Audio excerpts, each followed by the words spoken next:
हैरत अंगेज तौर पर मोदी ने पाकिस्तानियों से अपनी मोहब्बत का इजहार कर डाला, पाकिस्तान से बेहतर ताल्लुकात बनाने की ख्वाहिश का इजहार कर दिया।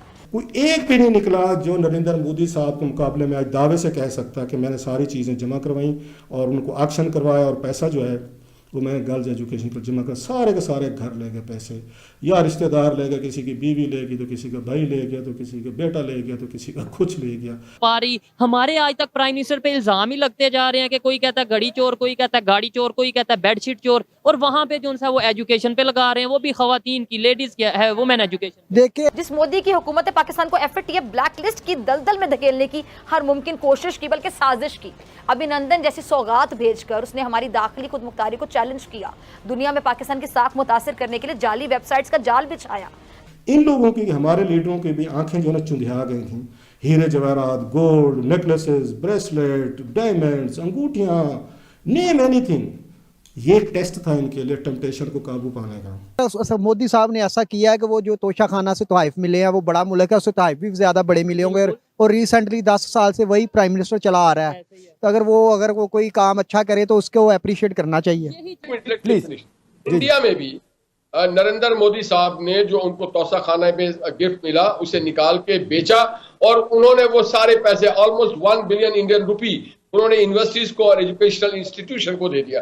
तो ये हर जगह होता है कि वो निकालते हैं, उसको निकाल के बेच दिया जाता है। और मोदी से मुझे सख्त नजरियाती इख्तलाफ है, खासतौर पर जो जुल्म जबर कत्ल किया उसने गुजरात में मुसलमानों का, लेकिन सलाम है उसकी सोच पे, और लम्हा फिक्र है ये पाकिस्तानी अवाम के लिए, इमरान खान साहब के लिए फोरम हाजिर है। बात बेसिकली ये है कि इन सारे लोगों को नरेंद्र मोदी से सीखना चाहिए, जिन्होंने गुजरात के वजीर आला और वजीर आजम भारत के होकर तोहफे नीलाम करवा के पैसे बच्चियों के स्कूलों पर लगाए, और जो उनका दरिया की सफाई, गंगा जल और ओपन ऑक्शन में ले। नरेंद्र मोदी ने उनकी एक वीडियो देख रहा था मैं, कि उन्होंने कहा कि जी मुझे जितने भी तोहफे मिलते थे ना, मैंने उनको पता नहीं नीलाम कर दिया, और नीलाम करके वो जो पैसे हैं वो किसी इनके बेहतर काम के ऊपर लगा दिए। एक तो मेरे ख्याल उनका अपना जो है ना बड़ा एक वेल मेंटेन्ड एक तोशाखाना भी है इंडिया का। जय हिंद दोस्तों, आप सबको ग्रेट हिंदुस्तान न्यूज पर स्वागत है। दोस्तों, अब जो पाकिस्तान का हालात है उसे देखते हुए पाकिस्तान की जनता तो भारत की तारीफ कर ही रहा है, पाकिस्तान मीडिया भी अब मोदी जी का तारीफ कर रहे हैं, और पाकिस्तान मीडिया का दावा है पाकिस्तान के जितने प्राइम मिनिस्टर आज़ादी के बाद से अब तक बने हुए हैं उनको अगर मिला दे, जितना प्रेसिडेंट है, जितना उनका आर्मी चीफ है, सबको अगर हम ऐड कर दे तो वो मोदी जी के एक तरीके से आप कह सकते हो लेवल पर नहीं है, और मोदी जी के साथ उनको कंपेयर नहीं किया जा सकता। एक मोदी जी 10 पाकिस्तानी प्राइम मिनिस्टर के ऊपर भारी पड़ेंगे। आप पहले इंटरेस्टिंग टॉपिक को देख लीजिए, क्यों पाकिस्तान मीडिया ऐसा कह रहे हैं, फिर आखिर में बात करेंगे जो वो बोल रहे हैं वो सही है या फिर गलत। हमारे मतलब एक वहाँ पे इंडियन प्राइम मिनिस्टर है, हमारे देखें एक भी इनमें से मैच नहीं कर सका परफॉर्मेंस को, जिसने वो अपने वो ये जो करोड़ों अरबों रुपए मतलब बनते हैं जो उन्होंने वो घर ले गए, साथ ले गए, कि जो तोशा खाना में जमा करवाते हैं या उनकी पब्लिक ऑक्शन करवा के पैसा उठा के वो उसमें उस सरकार के एजुकेशन फंड में डालते हैं या उसमें बच्चों की तालीम पे डालते हैं। किसी एक प्राइम मिनिस्टर को जरूरत नहीं। मैं पीछे नहीं जाता, चलें 2002 से ले लेते हैं। 2002 में देखे जनाब मुशर्रफ थे, सारे के सारे तहफ़ वो घर ले गए सर, एक भी नहीं छोड़ के गए, वो सब लेकर गए, और हंड्रेड्स ऑफ तहफ़ थे। और 2004 में उन्होंने रिपोर्ट करने छोड़ दिया, जो आ रहा था सीधा आर्मी हाउस जा रहा था। ये जरा देखते हैं कि कोई एक बंदा हमारे यहाँ नहीं निकला जो बैठ के टीवी पे ये कह सके, जो नरेंद्र मोदी साहब ने कहा जी मैंने कोई एक भी नहीं रखे, सारे के सारे मैंने जमा करवाए, ऑक्शन करे, पैसा एजुकेशन में डाला। जनाब मुशर्रफ साहब, उनके वजीरों को छोड़ किसी वजीर ने जमा नहीं करवाया था। डिटेल है मेरे पास, कोई चैलेंज करे दिखा दूंगा आपको। इसका शौकत अजीज साहब अरबपति थे माशाल्लाह, वो बादशाह कोई उसमें 900 के करीब आपने देखे होंगे, हालांकि मैंने काउंट किए थे उस वक्त, खैर मेरी को उसमें हो सकता है डबल काउंटिंग होगी, 1100 मैंने किए थे उस वक्त। 25 करोड़ रुपए के उस वक्त तहफ़ लेकर गए थे। इसके बाद जनाब ये जमाली साहब, ज़फ़रुल्लाह जमाली साहब सारे तहफ़ लेकर गए। चौधरी शुजात साहब बने कुछ अर्से के वज़ीर आज़म, वो लेकर गए। इसके बाद गिलानी साहब आए जनाब, तो वो वज़ीर आज़म बने, वो सारे तहफ़ लेके गए उसमें। उसके बाद सदर जरदारी साहब आए, वो सारे तहफ़ लेके गए। फिर इसके बाद ये राजा परवेज़ अशरफ साहब आए, वो तहफ़। मैं वज़ीर आज़मों की बात कर रहा हूँ जिन्होंने, इंडियन काउंटर पार्ट का बता रहा हूँ कि इंडियन काउंटर पार्ट के मुकाबले में हमारे यहाँ क्या हुआ है। इसके बाद जनाब अगर राजा परवेज़ अशरफ साहब के बाद हमने देखा नवाज शरीफ साहब है, वो आपने कच्चा चट्टा सुन लिया, वो लेके गए हैं सबसे जो हाथ में है वो सारे सोने हीरे जवाहरात गोल्ड नेकलेसेस ब्रेसलेट वो लेके जा रहे। इसके बाद शाहिद खकान अब्बासी साहब बने वज़ीर आज़म, वो लेके इमरान खान साहब बने, वो सारे के सारे तहफ़ लेके, मतलब जो कीमती तहफ़ थे छोटे मोटे छोड़ के ये जो कचरा माल है चलो इधर रखते हैं जी। इसके बाद जनाब शहबाज शरीफ साहब आए, इनका भी वो प्रोसेस में है चीज़ें, वो देख रहे हैं, लेकिन पिछली को बताया जा रहा है अभी वो डिटेल्स आनी बाकी हैं। कहने का मकसद ये है सर, इतने सारे, मैं सिर्फ आपको प्राइम मिनिस्टर्स गिनवाए, मिनिस्टर्स नहीं गिनवाए इसमें बाकी सिविल मिलिट्री ब्यूरोक्रेसी नहीं गिनवाई मैंने। ये कितने लोग बनते हैं सर? 800-1000 बनते हैं ना। एक भी इन 20 सालों में हमारा नहीं निकला जिसने ये सारी चीज़ें बैठ के ना लिया, कोई एक तोहफा ना लिया, ये मेरे नहीं है, ये स्टेट के हैं। और अलमिया है, मैं पिछले दिनों एक इंडिया की खबर पढ़ रहा था, मोदी को वीडियो है उसकी, नहीं वो वीडियो तो है, मोदी को जो है एक गिफ्ट मिला, कोई इधर ही कोई किसी फॉरेन कंट्री से, पता नहीं गल्फ का था या कौन सा था। अब इंडिया एक बहुत बड़ी पावर है, ठीक है, उसको फ्लैटर करने के लिए हमारे हुक्मरानों से तो बड़े गिफ्ट उनको देने चाहिए। वो क्या मिला? एक अंगूठी, ठीक है।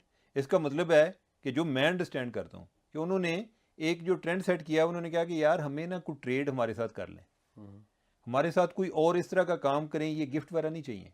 हम जो है हम बड़े फ्लैटेड फील करते हैं कि यार मैं हूँ तो कोई छोटे मुल्क का, हमारा बड़ा गरीब मुल्क है, लेकिन ये है कि जो है ना मेरे साथ MBS बहुत प्यार करता है, ठीक है। MBS जो है वो मुझे उसने कफ लिंक्स भी दिए हैं, उसने वो फ़लाँ वाली घड़ी भी दी है, उस पर जो है वो हीरे लगे हुए हैं, उस पर फ़लाँ चीज़ लगी हुई है।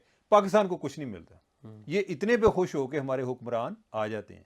और फिर जब आप इतनी महंगी चीज़ें लेते हैं तो एजाज़ उसकी जो है ना, जब आपके रिलेशन इतने पर्सनलाइज हो जाते हैं तो फिर वो हमारी बात उधर तक ही रहती है, हमारी फॉरेन पॉलिसी जो है वो पीछे रह जाती है। जो पर्सनल रिलेशनशिप हैं वो उसकी बुनियाद पे आपको कोई 2 घड़ियां दे के हो सकता है कि आपसे कोई बड़ा कोई फॉरेन पॉलिसी डिसीजन ले ले। देख लें, कोई ड्रामेबाजी चल रही है उनकी, कोई मजाक बन रहे हैं दुनिया में।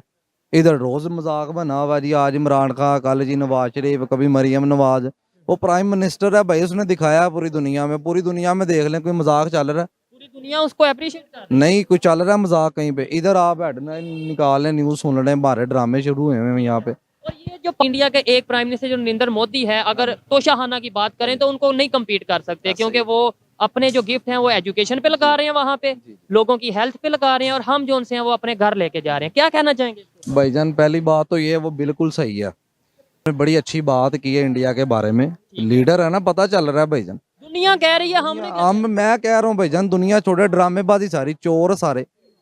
घड़ी बेची है तो फिर इल्जाम लगना ही लगना है, बेडशीट बेची है तो इल्जाम लगना ही लगना है। एक प्राइम मिनिस्टर, आप एक तस्वर करें, प्राइम मिनिस्टर लेवल का बंदा हो और उस पे इल्जाम लगे कि इसने बेडशीट चोरी कर दी है, एक मिनिस्टर लेवल का बंदा हो, उस पे बात है, इसने अवेयरनेस दी ना हम लोगों को। रऊफ क्लास्टर साहब ने बिल्कुल ठीक बात की है, और मैं ये समझता हूँ कि हमारे यहाँ पर जब से पाकिस्तान बना है तब से लेके आज तक सबसे पहले तो कानून ही नहीं ठीक हो सका ना। और रऊफ क्लास्टर साहब अगर आज ये बात कर रहे हैं तो ये बात तब तक मीडिया की और टीवी चैनल्स की जीनत रहेगी जब तक तोशाखाना का फैसला नहीं हो जाता, उसके बाद गायब हो जाएगी। बिल्कुल एक पाइन एप्पल नहीं निकला इस रिकॉर्ड में। बेनजीर भुट्टो के दोनों अदवारे हुकूमत नहीं है, नवाज शरीफ साहब के 2 दौरे हुकूमत नहीं है, और एक घड़ी तो मेरे पास अभी रिकॉर्ड है कि जो वो यूई हुक्मरान ने दी थी, मरियम नवाज साहबा वो घर ले गई थी। बात बेसिकली ये है कि इन सारे लोगों को नरेंद्र मोदी से सीखना चाहिए, जिन्होंने गुजरात के वजीर आला और वजीर आजम भारत के होकर तोहफे नीलाम करवा के पैसे बच्चियों के स्कूलों पर लगाए, और जो उनका दरिया की सफाई, गंगा जल, और जहां जो हमें सबसे ज्यादा सुक्ति हुई है वो ये हुई है कि जो हमारे खादिम हरमैन शरीफैन के साहबजादे उन्होंने हाई बना के दिया था, और जहां से वो आया था वहीं जाकर के फिर दोबारा बिकने के लिए चला गया, और इसको इंटरनेशनली बेचने की कोशिश की गई, इसकी मार्केटिंग इंटरनेशनली करी, जिसके वजह से हमारी बड़ी सुक्ति हुई, और फिर जहां पे बहुत सारी चीजों को छुपाया गया। देखिए ये बात तो सच है, प्राइम मिनिस्टर मोदी जी के ऊपर आप बहुत तरीके से सवाल उठा सकते हो डिफरेंट टॉपिक को लेकर, लेकिन जो ईमानदारी है उसको लेकर कोई सवाल नहीं उठा सकता है। हाँ, आप जानबूझकर राफेल स्कैम हो, अदानी स्कैम हो, इस बात को लेकर बहुत सारा टॉपिक उठा सकते हो, लेकिन उसमें सच्चाई बहुत ही कम मिलेगी आपको। लेकिन पाकिस्तान में हालात बहुत ज़्यादा ख़राब है, ये पाकिस्तानी लोगों का ही एक तरीके से आप कह सकते हो, उनका लक ही ख़राब है। चाहे उनके ऊपर आर्मी आए या फिर कोई पॉलिटिकल पार्टी, सब मिलकर पाकिस्तान को लूटते हैं, क्योंकि वो जानते हैं कि ये देश बना ही गया है एक तरीके से प्रोपेगेंडा के कारण। तो जो लॉयलिटी एक देश की तरफ आना चाहिए वो बिल्कुल उनके नहीं है। इस वजह से जो भी सत्ता में आता है वो लूटता है, और जो प्रेशर पड़ता है लोगों के ऊपर पड़ता है, और लोगों को एक तरीके से रिलीजन का चूड़न वो देकर ये सब काम करते हैं। आहिस्ता आहिस्ता लोगों का आंख तो खुल रहा है, लेकिन देखना होगा आगे क्या क्या होता है। अब पाकिस्तान का हालात जैसा है, कोई भी सत्ता में आए, कोई भी प्राइम मिनिस्टर बने, कोई भी आर्मी चीफ बने, वो देश को बर्बाद होने से कोई रोक नहीं सकता है। दोस्तों, आप इस टॉपिक पर क्या राय रखते हो नीचे कमेंट बॉक्स में कमेंट करके बताइए, और ये वीडियो को ज़्यादा से ज़्यादा लाइक शेयर करने के साथ साथ आप मेरे चैनल को सब्सक्राइब करिए, और सब्सक्राइब बटन के पास जो बेल आइकन है उसे प्रेस करिए, ताकि आगे आप मेरा आने वाले वीडियो को मिस ना कर सके। दोस्तों रुकता हूँ, बहुत जल्द और एक न्यू टॉपिक के साथ मिलूंगा। नमस्कार, जय हिंद।